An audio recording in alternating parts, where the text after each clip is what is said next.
Hello, and welcome to Interview with a Rapper with me, Jesse Kerns, and Ryan Uptown Upton. What's going on? What's up? Do you love how I paused for you to do the... Yep, I'm ready for it. I'm ready for it. So, welcome to the final episode of Interview with a Rapper, where we discuss the last three songs on the Blood Diamonds album. It's been a long journey. Just even with this podcast video interview series, but even just from the creation of the Blood Diamonds from the beginning, it's been what, about a year? Not quite. Not quite a year. Because I released the Upside in March, that's right. and then like immediately started working. So let's say April to now. So it's just been 8 months. I feel like there's been like quarantine has been really good for artists. Yeah. I mean, as far as creation, I guess is maybe more of a better thing. If as you're far on as tour, like those people it sucks, but as far as getting work out there, yeah. And so 8 months, and you did that. But before we get into the last three songs, we're going to do a little Christmas themed question session. Question session. All right. Not quiz, not trivia. Not quiz. Question session. We're gonna reminisce. Okay. So we're filming this about a little less than a week before Christmas. So we were just kind of talking about looking forward to some time off our day jobs. Yeah. And So what is your favorite Christmas song? And even favorite version? Okay. Run DMC. Okay. Run DMC. Is it Christmas in Hollis or Christmas, whatever their neighborhood is in New York or Brooklyn or wherever they're from. I'm sorry, hip hop heads, if I got that wrong, but Run DMC's Christmas song is the best Christmas song ever. It's rap, it's old school, but it still slaps today. It's good, man. So let's check that out. Go look it up, because I cannot recite it. I just know it when I hear it, and I love it. I was like, don't say all I want for Christmas is you. Nah. I feel like everybody just says that. Like, nah. They're like, nobody knows. Like, they're like, oh, I don't know. And they figure that's like a safe answer. And I'm like, yeah, go listen to that Run DMC Christmas song. Just YouTube it and watch the video. You'll enjoy it, man. Yeah, you'll enjoy it. It's a hood Christmas song. That is right up my alley. Yeah. I grew up in the hood. Yeah. I know you can't tell by looking at me. Okay. You don't discriminate. So what's your favorite Christmas memory and why? Oh, wow. Favorite Christmas memory.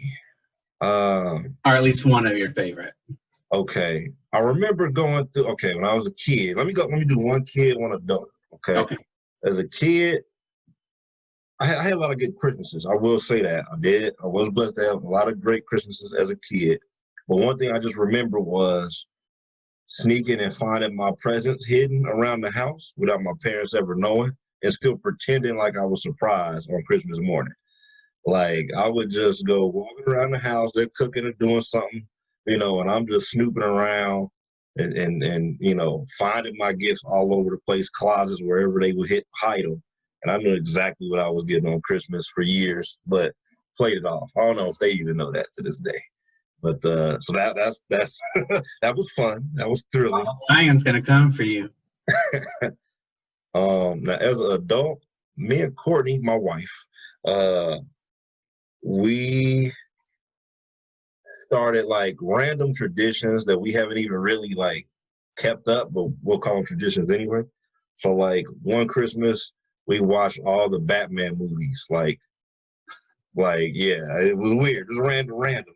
But Batman Returns, I think the second. So when I say the second one, I'm starting with the first one for me being the Jack Nicholson as the Joker as the first one, right? And then the second one after that is, if you watch it, it's kind of a Christmas movie, right? It's in Christmas is the setting. Anyway, watching all the Batman movies, and another part of that tradition is we'll get barbecue the day before, put it in the fridge or the freezer, and so we don't have to cook. And so barbecue on Christmas, man, is like we'll get Jack Stack or Casey Joe's or something like that, and we'll have barbecue on Christmas Day, be lazy, watch movies, man. So that's been good. It's been good. What's your plan for this Christmas? Gonna watch all the Superman movies, or? Well, okay. So the other thing is, you always hear the question: is Die Hard a Christmas movie? So I had never seen the first Die Hard before until last Christmas. Any of them? Yeah, I haven't really either. Like I've probably seen scenes, but we watched the first Die Hard movie, Bruce Willis, last Christmas, and my answer is conclusively it is indeed a Christmas movie. And so my request was we're going to watch Die Hard 2 this Christmas. So I think the only thing I know of Die Hard is Yippee-ki-yay, Mother Lover. All right. Right. Keep it family. Yeah. What is your what's either your most favorite gift or your most memorable gift, or one of them, so we don't hurt anybody's feelings? And don't do something corny like Jesus. Sunday school. Oh man, you asked for specific gifts. Ooh wee. Okay. Just generally as a kid, anytime we would actually get the gaming console. So whether it was PlayStation, I think we got a PlayStation 3. Now I was a teenager. I was probably grown, but my brother was still younger. But heck, for the record, I still play video games now. So even still, I'm excited about video game consoles. I haven't got the PlayStation 5 yet, but maybe next Christmas. But yeah, man, just getting like the PlayStation, man. Like as a kid, that is the number one Christmas gift to receive, period. At least for the kids I grew up and hung around with. You get that PlayStation, man, you won. Life is good. Take me to heaven. So, yeah. One of our Christmases we got, I think I was maybe, I don't know, 4 or 5, and my sister would have been like 7 or 8. And we got a Super Nintendo. Like we opened all our other gifts, and my dad's like, "There's one more, but we gotta go downstairs." And so we walked in our basement. We had to go through the garage and down all these stairs. Like it was a lot. And so, but there's a picture, and it's so funny because my sister's like holding the cat, and you see her just ahead of me, and she's like, and I'm like, because I was too young to really know what that even was. And we only got it because I'm sure it was probably like outdated by like several systems by that point. But because we have like still, my sister has them, but there's like we had like 200 games because my dad would just get them at like Blockbuster. Shout out to them. Rest in peace. Pour one out for our homies, right? Yeah. Pour them out for the Radio Shacks. For the Blockbuster, for Ventures. You don't know about. You probably don't know about. I do know about Ventures. Okay. There was one right there on this. Nobody knows about this. Nobody really cares about where it is, but yeah, right there on like North Oak and Vivian. Yeah. Okay. It's a like a Goodwill store now. Wow. Yeah. So yeah, I know about Ventures. We go and we get cotton candy there. Because I love cotton candy. Nice. Indian Springs Mall, KCK, Wyandotte, y'all know what's up. Indian Springs Mall. Heck, Metro North. Yeah. Everything's gone now. Let's keep it moving. We can go all day. Yeah. So, let's see. What are you doing this Christmas? Oh, wait, I already asked you that. Just kidding. Edit that out. Mm-hmm. You're good. Okay, well then let's jump into the final three songs. We got Blood Diamonds Remix, we got Wonder featuring Frederick Sims, and we have The Excavation. So we'll start with, why did you do Blood Diamonds Remix? Why did you put it on there again? What inspired that? Man, at the time, all of the let's take a step back. So with the original Blood Diamond song, the aim with that was more so a big part of that was the African American community that had just lost trust, or if they had never trusted the church, right, as we see it in America. And there's a lot of reasons, a lot of legitimate reasons to feel that way. But I wanted to emphasize the truth of Scripture, okay, that it's not the white man's religion, you know, and essentially, you know, be an advocate, apologetics, right, kind of a defender of the faith, to say, hey, do not let Satan, or anyone for that matter, deceive us into believing that true biblical Christianity is unacceptable because of whatever reasons, right? The history of slavery, and the slave masters did indeed manipulate Scripture to get their slaves to behave. And there's a lot of history behind that 100% is understandable as to why, like, why as a black man would I trust in this Christian, this gospel, when it was used against us, right? And so using apologetics, or taking an apologetic, and by that word, meaning defending the faith, right? Not apologizing. That's not the term or definition I'm using there, right? A defense of the faith approach, right, for that song. Now, by the time I thought about the remix, was George Floyd. It was Breonna Taylor.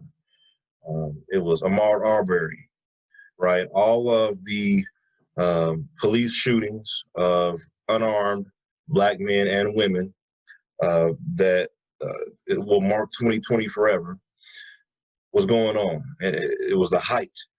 And it was another opportunity to flip the script a little bit, to say, hey, here's the same issue of the value of Black lives being in question with the church, right? And so now it was time to call out the church this time, and to say, hey, the Bible talks a lot about justice, a lot about equality, a lot about valuing human life, and a lot about diversity, and how God loves all of us, regardless of or the color of our skin, or our cultural background. So all of that being said, Sauce Remix, the feature on that song, Royce Handy is his government name, but he was, you know, threw it out there that, hey, you know, he had been impacted by COVID, because he's an artist full time. You know, so he lives off of, partly anyway, off of what, you know, opportunities come to tour or perform publicly through his music. And he had offered opportunity to, you know, hey, I'm kind of for hire, so to speak, if anybody needs me to get on a song. And there's no one better, as far as, in my opinion, Kansas City local community, to speak to those issues. And so, hey, he needs the opportunity. I need someone like him that can speak to that, who has their ear to the streets, who has their boots in the streets, more importantly. And he killed it, man. So I just figured the timing, the opportunity, all lined up perfectly. So just green lighted it. Let's just do it. So when you reached, were you always thinking about having him on the remix, like, versus doing a whole new song with him, or was it just because you saw that he was kind of an activist and that really fit with this song, or? I'm honestly not sure. I don't remember if I ever intended on having a I know I think there's another friend actually that was actually Nigerian, born anyway, lived his whole life here in the States. But with the whole African theme to the song, if you listen to the samples in the song, I have like a tribal African singing in the song sample. And I had originally talked to him way back when I only had the beat made and didn't even have a song concept of wanting him to be on the song. He had some personal things going on, so I didn't bother him at the time. And so I think I did originally have the idea of having him on the remix. But, he still had some things going on that he didn't need to be bothered at the time. But just on my list of songs I wanted to do, I still came by, I wanted to do a remix. Well, just kind of, adjusted on the fly, considering the timing and the opportunity that was there. So, yeah. I think the this kind of version of a remix, because I grew up with kind of listening to more, I don't know, pop music. If you did a remix, it's like the normal version and then the dance version, Yeah. But then kind of seeing like kind of the integration of like hip hop music and kind of the more mainstream, more popular songs, like it's see more of it on top 40 radio. I was like, I think that's kind of an interesting tool, because then you can take the same song, instead of thinking like, oh man, like I wish I could redo this, or I could I wish I had been able to put some of these real life examples of what I'm talking about, or to that you can do a remix and still keep with that theme, but like be able to put in those specifics instead of kind of doing the general themes. Then you've got both ideas making up the one song. So yeah. I thought that was cool. So okay, so moving on into Wonder with Frederick Sins. Tell us about who Frederick Sins and how that kind of came to be. Fred is my brother. Okay. I think a lot of people can relate to this. That there's certain friends in our lives that essentially become family, like close, like family, like where they probably know more intimate details about my life than my actual blood family does. Fred is that brother for me. Whatever I'm going through, however I'm going, it doesn't matter. Like how ugly it is, he's gonna be there to be a listening ear, to pray for me, to encourage me, to challenge me, and he's just a cool dude, a talented dude too. And so, very much in love with the Lord, man. He's musically gifted, poetically gifted. His worship, worship at Redeemer Church, on the worship team there. So he's just an all-around good guy, man. And so, yeah, that is Frederick Sins. We used to go to church together at Graceway back when it was still called Kansas City Baptist Temple. And what's interesting, really quick, is we knew of each other back then, and he even had me on one of his songs he did for a project for school when he was in college. But that was pretty much the intent, kind of a high and by relationship, other than me helping him on that one project. That was like, we were probably 19, 20, maybe probably 21, 22 years old at the time. Well, we didn't cross paths again after he had left the church until there was a conference called the Legacy Conference. It's in Chicago, downtown Chicago, typically every summer, obviously this year being the exception, where all of the like top Christian rappers come, Christian poets come, producers, artists, urban ministers around the country and even around the world come to this conference. And and we reconnect. And so it was probably 5-6 summers ago by now that we happen to go to the conference, and you stay in a dorm, and they pair you with a random roommate most of the time.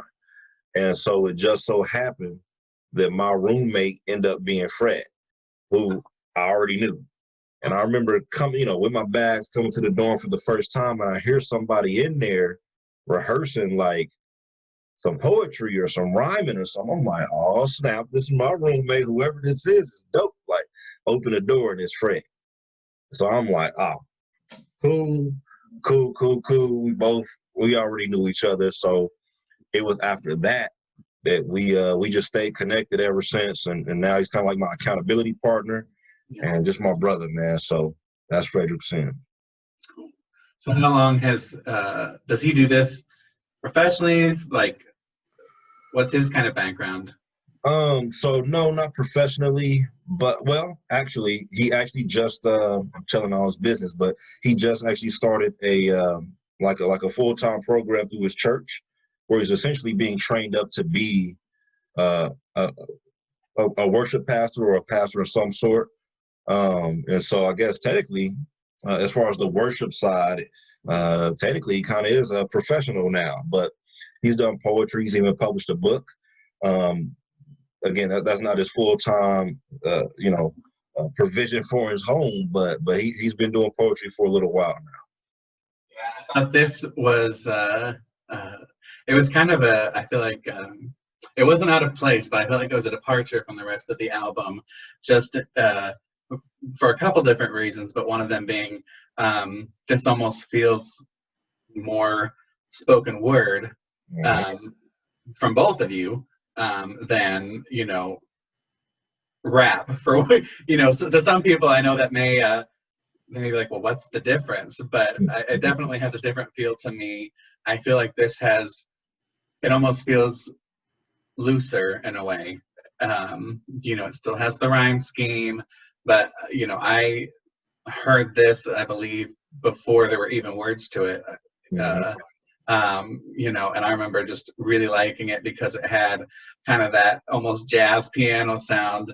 And that's kind of, you know, I've said that several other times in, you know, these interviews, you know, as far as like, I feel like these are accessible without kind of losing the integrity of like you're not like selling out, like trying to be like mainstream, but it's like, it's inclusive, you know. You know, it's not watered down, but like, you know, because I know even watching the album release, you know, with my parents, you know, my mom you know, she's into it. It's hard for her, she doesn't know the words, but my dad doesn't totally get, you know, any kind of rap hip hop for sure. But I noticed kind of the peak in their interest, you know, when Wonder came on. And you know, and it just, you know, and my dad is 71, you know, and my mom is, you know, close to that. Wow. You know, and so, you know, and white obviously, and so just to even kind of be able to bring people together over kind of a culture and an art form that maybe they're not used to, but also over a topic, maybe not for this song, but you know, the album topic maybe being more divisive. And I just think that this being different kind of does, and all of these kind of having, you know, aspects that maybe would draw people in that maybe wouldn't normally listen. If you haven't watched it and you're watching this, or if you haven't listened to the album, just go listen. I promise you, like, I didn't grow up listening to hip hop or rap either, and I love the album. I think it's great, lyrically, musically, everything. But what was, especially thematically, what was your thought did you put much thought into it, I guess? Because for me, I'm thinking Wonder, and it's talking about, you know, grace and beauty and, you know, all of this stuff, and how good God is when you're starting and going into so many places that maybe would lead somebody to think, well, what's so, you know, wonderful about God, or this whole thing when you're talking about slavery or, you know, injustice or mental health issues. Yeah, for sure, man. Like, I knew, especially once I had that beat made, I knew that this was going to be a song that was more just worshipful. Like, it was at the, you know, very intentional from the standpoint of like, with everything that I've discussed with the album up to that point, like, here's the reminder that at the end of the day, the beginning of the day, like, God is good, he is wonderful, and my ultimate purpose is to draw people unto his beauty, his majesty, to be in awe, to be in wonder of God and who he is. People don't often associate worship with hip hop. I want to break down that barrier, right? Like, no, absolutely, that's what I'm trying to do.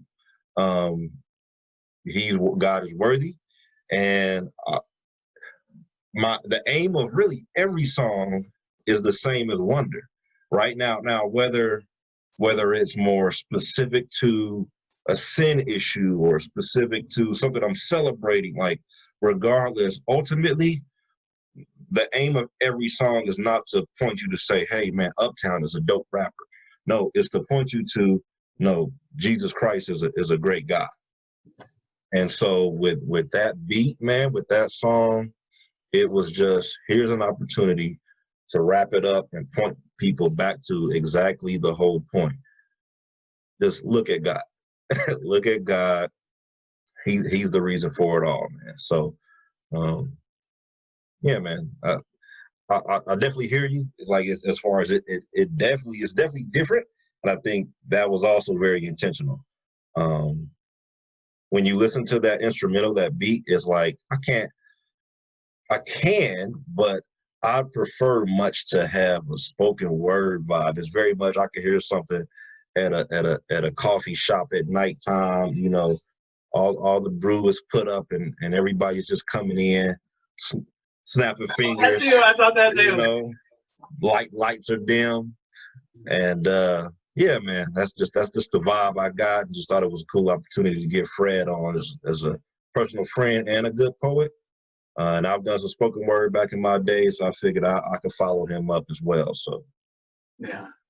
I think the other thing I think is like, in keeping with like what you just said, there's a lot of space, you know, like I said, it's kind of loose, and kind of, I think that fits with wonder, because it's like, you know, if you're in wonder, if you're in awe, you know, it's like you don't always have something to say. You know, I just remember going to the Grand Canyon with my now wife, I guess, and you know, and it was the first time I'd ever been, and I remember I told her, I was like, I feel like I could come here and sit here every day and just never get tired of looking at this. And it's like, but how do you, you know, describe that? And so it's like, I just remember sitting, you know, there and just sitting there in silence, like talking about it, but like a lot of it was just like taking it in. And so that's kind of what I thought of. That's another thing that I thought of in listening to Wonder. So yeah, I think, I don't know, I have a different favorite all the time, but that's definitely up there for me. For a lot of reasons. I love how the video came out too, man. Just because I think, and again, I can't take credit. I found some good footage to edit in there, right? Kind of the time lapse of the galaxy type stuff, man. Go check out the video. Whoever's listening, Wonder, right, man? Just check it out. Just check it out. I'm proud of that one. I think it just fit the song perfectly. Simple, but it fits. Majestic. Before we move on, I know you might have had something else, but while it's on my mind, let me do a little hosting. You said your now wife. For those of y'all who've been following since episode 1, Jesse was engaged in episode 1, episode 2, episode 3, and episode 4. We are in episode 5, and he is a married man now. Show him the ring, man. Show him the ring. I'm not wearing it. Already messing up, man. I know. No, it's funny because I keep, like, I put it on my nightstand, and Ryan and I were talking before this about how we've kind of had a slow, kind of a lazy day. We're both tired from other things going on or whatever, and So I more or less just walked in here. I'm not even wearing pants right now. I'm just gonna be honest. All right. I will not edit that out, by the way. That's fine. Not that you care. I know you don't. I won't show you. Don't worry. Thank you. And I'm just not used to wearing a ring. Yeah. Well, get used Ryan to it. Can tell Man. you Get used that to this is Ryan can tell you that this is how things go with me. Yeah. I'll say the most wild things. He doesn't Just care. put it out there. Y'all, if y'all been watching, y'all know he don't care by now too. Yeah. So also on the Christmas stuff, this is about to be your first Christmas as a married man. Now, you hooking her up, man? Like you doing right by her for Christmas? You got your Christmas shopping done for your wife? Yeah. Okay. Yeah. All right. We won't put it on the streets. The double whammy, I guess, is her birthday is December 30th as well. So would you kind of know about that whole situation? Your wife's birthday is the 3rd of January. So Yep. So we got holidays, birthday. So hashtag broke. Yeah. Especially after just getting married. Yeah. But yeah, the kind of sad thing for her, she just told me recently, she's like, oh yeah, it was so nice. I would have these parties when I was younger. We'd go to the church. She goes, I didn't find out until recently that it was actually just a New Year's Eve party, and they said that, well, Becca's birthday was yesterday, so if everybody could bring a gift, that'd be great. And she just thought she was hot stuff because everybody was from the whole church was coming in to celebrate her birthday. They weren't. That was for New Year's Eve. She's like, my whole life was a lie. That's funny. Yeah. And then she came to the church where I met her, and the pastor's birthday was the same day, so she just never got recognition. Yeah. So anyway, side rabbit trail of the Blood Diamonds track, but we'll move back. All right. So the 15th and final track of the Blood Diamonds album is The Excavation. And if you could summarize this, what would you say about this track? And then I'll tell you how I would. What'd you say? It's too long. The song is too long, or your summation is? No, the song is, well, let me put it like this. It's like, it's probably longer than most of my songs on the album, but I feel like it's potentially one of the most important ones. And basically what happened is, man, I was listening to, I think I probably initially planned to do this from the beginning, but one thing that really encouraged me to do this, to make this one anyway, was I was listening to another Christian rapper in his podcast. His name is KB. Reach Records, used to be with Lecrae. Super popular and respected amongst the Christian rap world.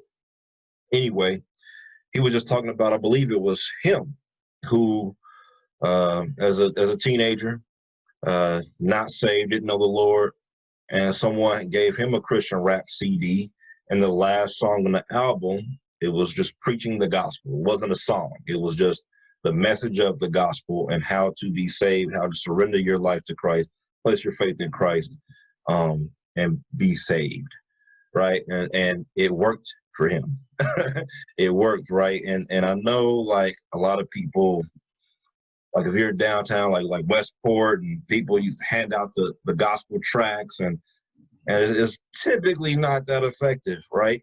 But every once in a while, somebody gets it, even if it's just one person, right? I knew a guy that got saved off of that personally. And so when it came to the album, it was like, okay, most people probably won't stick around and listen to this. But even if it's just one, and I may never know, may never meet, if it's just one, it'll be worth taking the time to put this on the album. And I'm just tying in the theme of Blood Diamonds to the gospel message itself in its simplicity, which is simply, with blood diamonds, it was an atrocity that men and women were their blood was being shed to cultivate these diamonds, right? For evil purposes, for war, to fund wars, right? It cost people their lives to get these diamonds.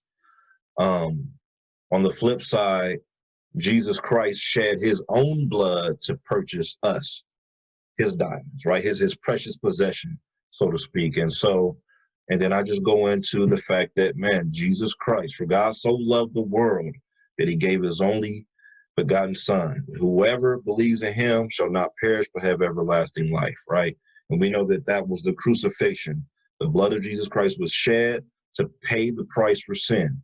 We've all sinned, and the payment or the consequence of that sin is death and separation from God for eternity in hell, flat out. And so it's just a coming back to the basic message that, man, it took the blood of Christ, of God himself in the flesh, to cover or pay for the penalty of our sin, that we deserve that cross, right?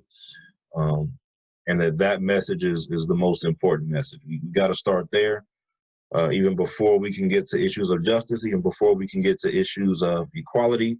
It starts with the gospel, and I just wanted to end the album with that, to leave people sitting with that as the last message they hear. Yeah. So when I heard this, my thought was, this is your altar call. Yeah. that's kind of what I thought. I thought of, like, this is, anybody who's seen Billy Graham or anybody who's been to a church service, those who haven't, it's kind of basically where the preacher will basically sum up their message, and or basically it's to point back to what Ryan just said, kind of the whole crux of what we believe as Christians, and then they kind of invite you in, and so traditionally you'll see, like, maybe people going down the aisles or whatever, to kind of pray and kind of go over that and receive Jesus. And so that's kind of what I thought of when I heard this. And and I think that's, even you bringing up the point about handing out the track in Westport or whatever, and that's not even it doesn't work a lot, because I think when it's something that's super foreign, like there's I saw one where, like, people would go out, and I hate this, like, this is so bad. If you're doing this, don't do this. Where they put, like, a track where it looks like a $20 bill when they go out to eat, and so it looks like they're getting hit $20, but it's a track, and they're like, but Jesus, don't do that. But yeah. That's me. But that's just, sometimes that does work, but I feel like a lot of times it doesn't. And so I think this whole album, this the excavation, your altar call of this album, it's really meeting people where they are. I feel like like a lot of times we kind of get we'll throw terms around, like altar call or gospel or whatever, or worship. People don't even know what they mean. And so I think people outside the church, and I know me, like, I grew up in the church since I was born, and so and you've been in for a while, and so I think sometimes we take for granted some of those church lingo things. So I thought that was a good way, like you said, whether somebody listens to it or not, or whether it's just one person or everybody listens to the album, like, I think it was a good way to put the message of the gospel out there, into kind of the theme of the album. And so I thought that was kind of a perfect way to end the album. But yeah, man. And I purposely didn't name it the gospel. Not that I'm ashamed of the gospel or anything like that, right? But I thought, you know, to fit the theme, get people to actually click in. And, you know, we're talking about diamonds, and in the intro, mining diamonds and all of that. You know, let's talk about the excavation, right? It's like, here's where you finally pull the diamond from the ground, and you know, so yeah, man, yeah. So it was. I agree. I feel like it was a good bow tie to finally finish the final packaging of the album. So yeah. So then I guess to kind of wrap up, um, would you say that this album taught you anything personally going through the process, whether and it doesn't even have to be spiritual, it can just be about you as a person. Like, how do you feel like you're maybe different on the other side of the Blood Diamonds album? Man, as an artist, you gotta understand, like, and we may have talked about this before, but I didn't do any of this stuff on my own before when I used to rap with a group called God's Anointed Soldiers. And I stopped doing that in 2013. So 2020, I picked up everything again after not doing anything for 7 years artistically, as far as rap. So making my own beats, recording and mixing my own music, of course, writing all the songs, doing my own video editing, graphic design, and my own promotion. So every aspect, it was a very, very hands-on and intentional. I never would have imagined I could have pulled any of that off. I just didn't even know I could. I never tried. It was outside of my realm of even, you know, possibility, so to speak. Like, it was just something I was never interested in. I just wanted to write the song, you know, rap my part and be out the way. But I value every aspect of the creative process when it comes to music now. And I just listen to music a whole different way now. I look at artists of any genre a completely different way now, with a new appreciation, and just a new ear. Like, okay, you know, that bass kick. Did the actual artist on this song have anything to do with how that one bass kick is hitting? Like, and 9 times out of 10, no. but I just have an appreciation for the process, man, and just knowing that, man, God gave me the ability to do it. I'm not the best at any of it yet.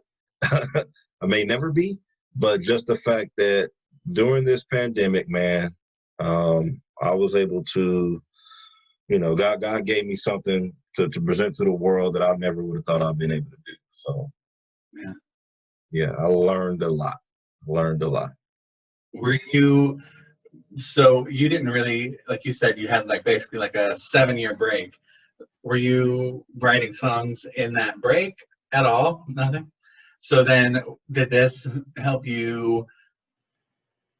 album kind of help you work through, you know, some of those feelings, those issues? Did it bring you, you know, closer to God in the sense that, like, you know, 2020's been a rough year for everybody, you know, and you've got some, you know, good things on there. You've got, you know, like, as far as good situations, like celebration type songs, you know, and then you've got those hard issues.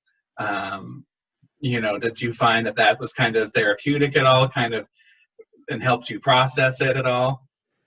Man, it helped me tap into a certain part of my relationship with God that I had left on the table for 7 years, right? Like, there's something about, if God gives you an ability or a gift, or a way to express, you know, aspects of our relationship, me and God's relationship, and I hadn't been tapping into that for 7 years, like, it just refreshed my soul. Like,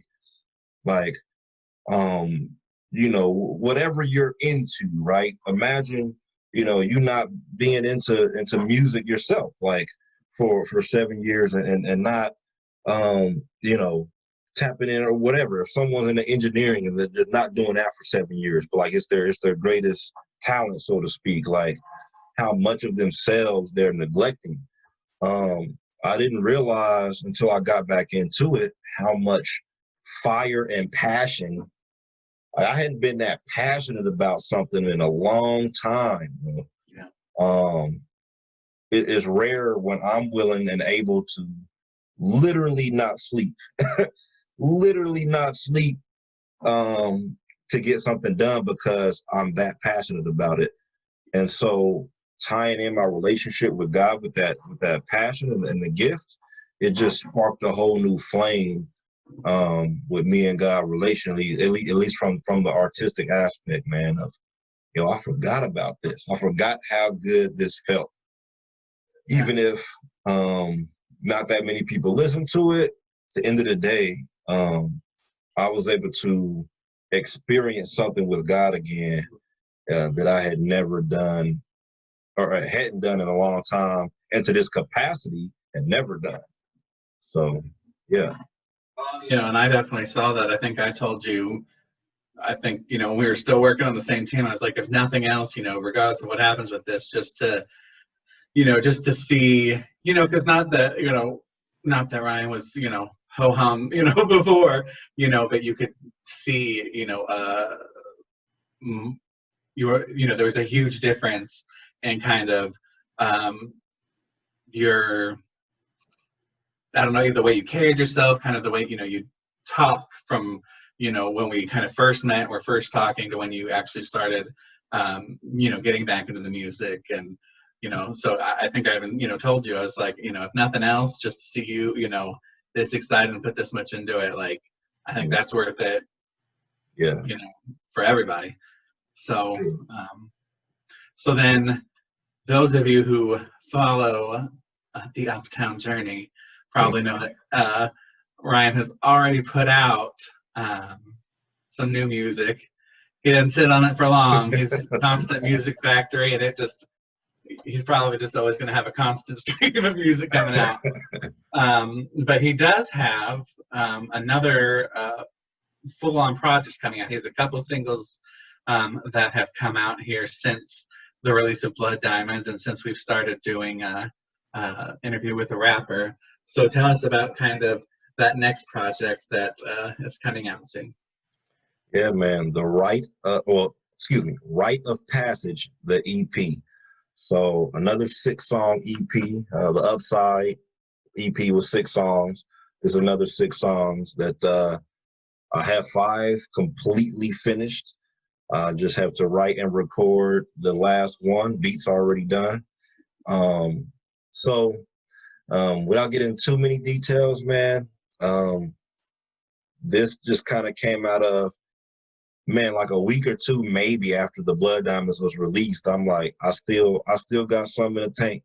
I didn't think I would because I was exhausted, but man, just a good night's sleep and the brain is already working again for me. So, man, the Rite of Passage EP is simply taking an introspective look at the fact that, a rite of passage, almost like a ceremony or a point marking a transition or a change in someone's life, right? And I'm married, man, and though this musical journey has been fun, it's been exhilarating, I've learned a lot, I also recognize there are steps in my marriage that I need to elevate in, and just life in general. I'm 35, so there's some decisions that need to be made and some more focus and intentionality that need to go towards some more practical real life stuff. And so it's essentially reflecting back on,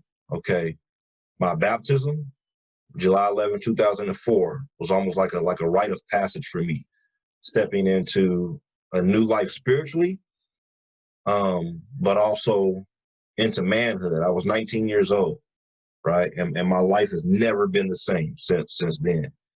But then May 21st, 2011, I got married. 2011, I got married, man. And so obviously the marriage ceremony, saying my vows before the Lord, before the church, before family and friends, was another transition to a whole nother level of manhood and of life, a rite of passage. And so now, next year will be 10 years of marriage. And so it's just reflecting back on my relationship with God and how that began, and also my marriage, and kind of a recommitting to both of those events in my life. So yeah, man, it'll be good. It'll be good. You were just saying that. I was like, hey, we both got married on the 21st. Yeah. Wow. Yeah. I didn't think about that. Didn't either. I mean, you were in May. I was in November. But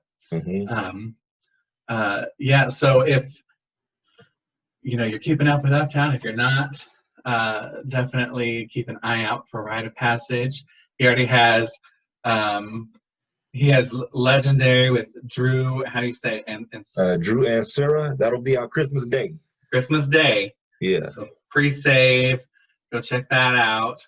And I can't remember. I know you have released some other things, but I don't know if they're actually a part of. Yeah. Breathe is on there. Okay. So Breathe, I'll release that the election night. Election night. I feel like people, the country was on edge. The nation was on edge. I already had that song done. I felt it was fitting. I'm like, let me just release this on election night. People need to breathe right now. God is still in control, no matter what the results of this election are and where you stand on whatever side of the fence politically. Breathe. So there's several things out there already for that next package, EP, that next project, I think is what I was trying to say. I'm sure even after you release that, it'll be a steady stream of content from you. And you guys, like, he already has out like some of the artwork from that, and Ryan does all of his own artwork. He did the whole visual album himself. Go check out the videos, check out all the artwork. I know he does this himself, like all himself. So he will, I'm sure, put out on the video his socials where you can find his music, as we have done on all the other episodes. And this has been really fun for us, even if we have a couple people watch or nobody watch or a lot of people watch. Like I've enjoyed getting to talk and go over the whole project with you and be a part of it. And likewise. I think it's really important. I think beyond that, it's just really good art. So everybody go check it out. This has been. I want to give a special thank you to Jesse. I learned I need to point this way. So when it on the actual edit, it's the flip. It's the flip. So I'm gonna point this way. Thank you for this dude here. I'll put it like this, man. As an artist, I don't want to hear that crap when people say, I don't care. If nobody listens to it, I just want to put my art out there. I don't know how genuine that is, right? So the fact that Jesse took the time, this is his idea, okay? The fact that Jesse took the time out to allow me to break down all 15 songs of my album. If nobody else, I know Jesse heard it, and Jesse understands. And so I can honestly say at least one person has heard, the heart behind every song of my album. And it's been a pleasure just to get that out, express it, just to get it out of my system and know that, man, it matters to at least somebody. So thank you for listening, Jesse. Absolutely. And I just encourage you, if you have not seen the other ones, to go back and watch. It may be not that entertaining in the method or whatever, but it is, it was really cool to hear the heart behind all of that. So now I will say farewell and good night. This has been an interview with a rapper. Go back and watch the other episodes. Check out Uptown. Get all his music. Listen to it. Yeah. Go Chiefs. Chiefs are playing right now. Go Chiefs. Man. All right, man. I'll holler at you later, bro. It's been fun. Until the next project, until the next podcast that we figure out. That's right. We'll be back. We'll be back, people. We're back. Peace. Peace.